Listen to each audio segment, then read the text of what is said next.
Olá, queridos, graça e paz, amém? Eu vim aqui falar um pouquinho com vocês a respeito de uma palavra que está no meu coração há alguns dias já, com relação à liderança.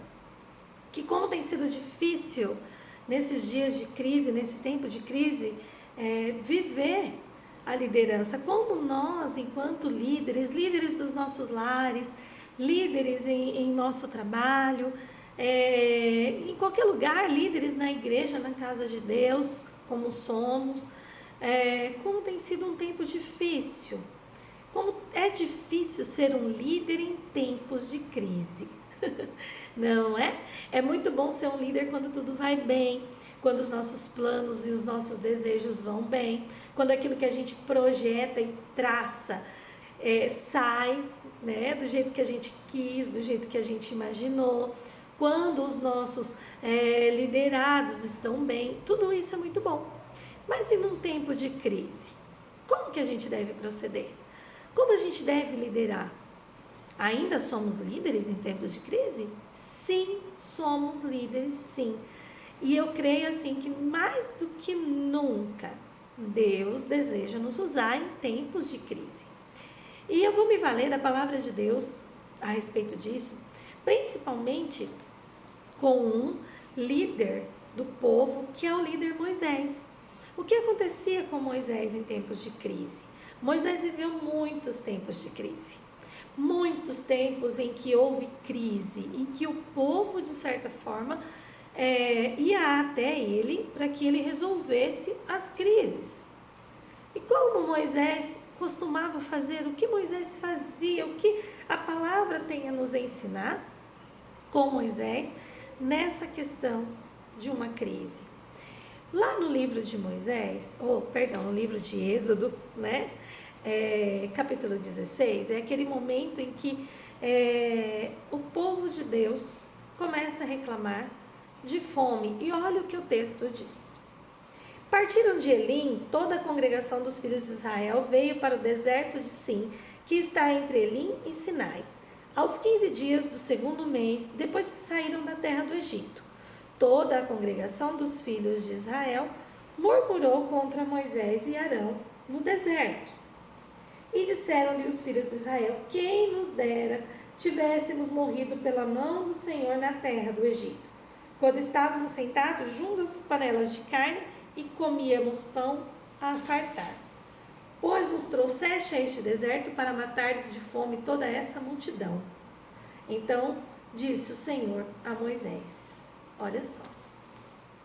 De repente houve uma crise, de repente houve um problema, de repente o povo estava com fome e começou a reclamar antes. Era melhor antes. Eu paro muitas vezes e olho esse texto e penso, será que nós também nesse momento de crise não estamos dizendo assim para o nosso Deus, que é o nosso maior líder, melhor antes? Melhor como era antes.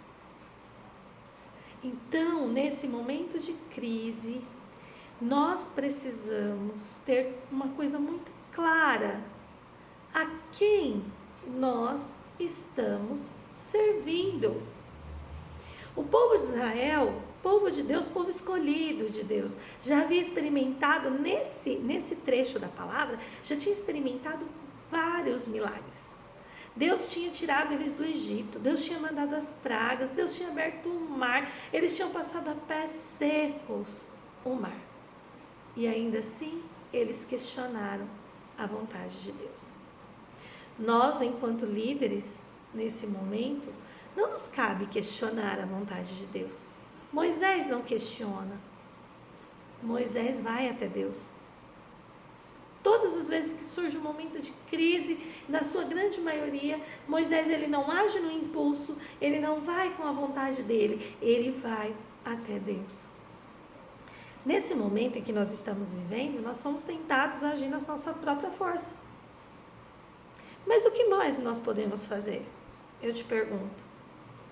Se não todas as medidas de precaução que nós já estamos tendo, o que mais você pode fazer? O que mais eu posso fazer? Se não confiar que Deus vai prover. Que Deus vai manifestar a sua glória. Que eu e você somos povo escolhido de Deus, assim como Israel. E que nada vai nos faltar. Nada. Olha que coisa maravilhosa a palavra de Deus diz que então o Senhor disse a Moisés: eis que vos farei chover pão do céu, e o povo sairá e colherá diariamente a porção para cada dia, para que eu ponha à prova se anda na minha lei ou não. Então Deus fez chover não só o pão, mas a carne. Deus fez chover não só o necessário, mas deu ainda algo mais. Eles não passaram fome. Eles viram a fartura de Deus. Então nós, enquanto líderes, nesse momento não temos nada a mais a fazer. Tudo que nos cabe às nossas mãos, nós já fizemos. Tudo que nos cabe, nós já tomamos providência. Agora, para nós, nos resta buscar o Senhor e encontrar nele a resposta de que Ele vai nos dar tudo aquilo que nós precisamos. Deus sabe o que nós precisamos em meio à crise. E o que mais nós precisamos em meio à crise é do Senhor. Essa palavra eu queria deixar para você, meu querido. Que Deus abençoe o teu lar. Que Deus abençoe a tua casa. Que Deus abençoe as pessoas da tua família. Que Deus abençoe a nossa cidade. Que a gente possa ver os céus abertos e Deus derramando do milagre dele sobre nós, sobre a nossa nação, sobre o nosso mundo. Seja como for, lembre-se, nada foge do controle do nosso Deus. Deus abençoe.